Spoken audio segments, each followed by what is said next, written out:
Call free, call free, call free. Hello welcome to call free cinema. Geetha Madhuri Telugu ప్రజల్లో ఈ పేరు తెలియని వారుండరు. క్రేజీ పాటలతో యూత్ని ఆకట్టుకోవడం ఆమె స్పెషల్. తెలుగులోనే కాదు దక్షిణాదిన వివిధ భాషల సినిమాల్లో పాడుతున్న అందమైన నేపథ్య గాయని గీతా మాధురి. ఆమె తెలుగులో ఎన్నో హిట్ పాటలు పాడి ప్రేక్షకులను అలరిస్తున్నారు. ఎస్పీ బాలసుబ్రహ్మణ్యం నిర్వహించే పాడుతా తీగ కార్యక్రమంలో అద్భుత ప్రతిభ చూపించిన గీతా మాధురి ఆ తర్వాత అనేక సినిమాల్లో పాటలు పాడి అనేక మంది అభిమానులను సంపాదించుకున్నారు. మరి గీతా మాధురి గురించి మరిన్ని విశేషాలు ఇప్పుడు తెలుసుకుందాం. గీతా మాధురి ఆగస్టు 24, 1985 సంవత్సరంలో జన్మించారు.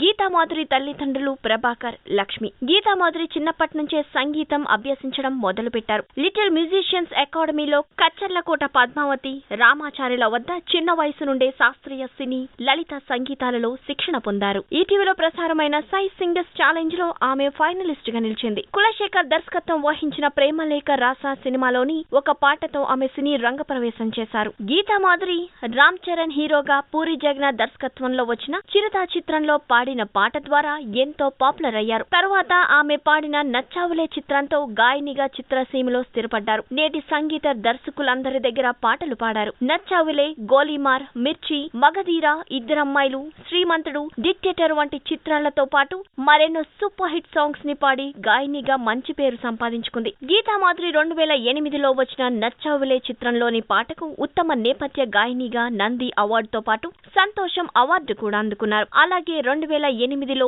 చిరుత చిత్రంలోని పాటకు ఉత్తమ నేపథ్య గాయనిగా మాటివి అవార్డు, 2010లో ఏక్ నిరంజన్ చిత్రంలోని పాటకు సౌత్ స్కోప్ అవార్డు అందుకున్నారు. గీతా మాధురి 9 ఫిబ్రవరి 2014లో కథానాయకుడు ఆనంద్ కృష్ణ నందును వివాహం చేసుకున్నారు. గీతా మాధురి ఇళయరాజా బృందంతో కలిసి విదేశాలలో మ్యూజికల్ షోలో పాల్గొనడం ఆమె పొందిన గొప్ప అవకాశం. మరిన్ని టాలీవుడ్ అప్డేట్స్ కోసం మా ఛానల్ ని సబ్స్క్రైబ్ చేయండి.